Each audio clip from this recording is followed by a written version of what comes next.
جی مفتی مبشر رضا قادری صاحب، ہم تو آ گئے ہیں. ٹھیک ہے، تو بات یہ ہے کہ اب آپ بھی تشریف لائیں. جب آپ کو ٹائم ملے تو تشریف لا کے ہمارے سوالوں کا جواب دیں. اعلیٰ حضرت نے جن کو کافر کہا اور گستاخ رسول ہونے کی وجہ سے کافر کہا، آپ ان کے ساتھ اتحاد کیسے کر سکتے ہیں؟ رہا مسئلہ ختم نبوت کا، تو جناب مجھے یہ تو بتائیے کہ قاسم نانوتوی نے جو ختم نبوت پہ ڈاکہ ڈالا ہے، آپ مان بھی چکے ہیں، کیا پوری دیوبندیت قاسم نانوتوی کا دفاع کرتی ہے یا نہیں کرتی؟ جواب دیجیے مجھے. اور پھر اگر یہ بات ہے تو کل تو آپ یہ بھی کہیں گے مرزا محمد علی انجینئر کا رد کرنا ہے جی، لہٰذا مرزائیوں کے ساتھ بھی ہمیں اتحاد کرنا پڑے گا.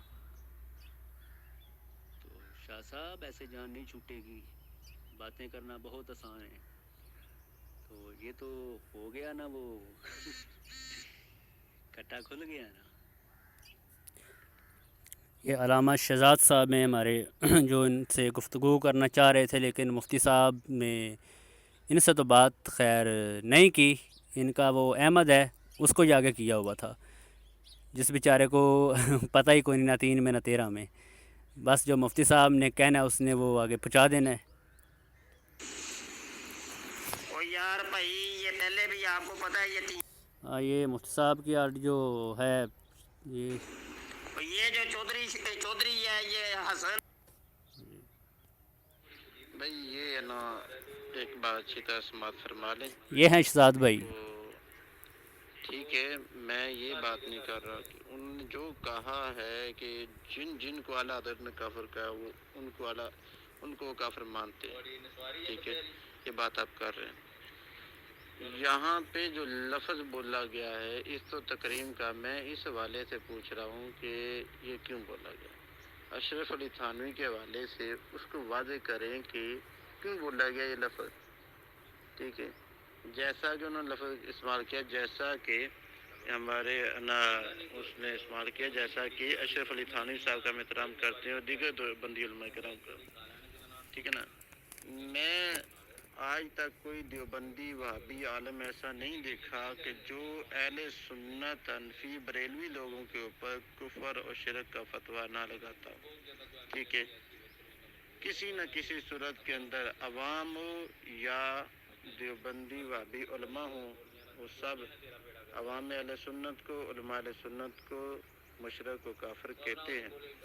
تو پھر مجھے آپ بتائیں رسول اللہ صلی اللہ علیہ وسلم کی حدیث پاک کے مطابق ان کے اوپر کیا حکم لگتا ہے. ٹھیک ہے، ٹھیک ہے، آپ کا جو واضح نظریہ ہے کہ اعلیٰ حضرت نے جن کو کافر کہا ہے ان کو ہم کافر ہی کہتے ہیں. ٹھیک ہے، آپ نے لفظ استعمال کیے. ٹھیک ہے، ہم اس چیز کو مانتے ہیں، لیکن یہ لفظ بھی بولنے کے جب ان کو پتہ ہے کہ جن کو اعلیٰ حضرت نے کافر کہا ہے ان کو ہم نے کافر کہہ دیا اور مانتے بھی ہیں، تو پھر یہ بات کرنے کا کیا مقصد تھا؟ اور میرا پوچھنے کا بھی یہی مقصد ہے کہ ہمیں پتہ چل جائے اصل وجہ کیا ہے. ٹھیک ہے، اور شاہ صاحب اس جملے سے رجوع کر لیں. ہم یہی چاہتے ہیں کہ یہ جملہ نامناسب ہے. ٹھیک ہے، بس ہمارا اور کوئی اعتراض نہیں ہے. مہربانی ہوگی. بھائی، کال کے دوران بھی میں نے آپ سے یہی کہا تھا کہ مجھے اصل اعتراض ان الفاظ پہ ہے.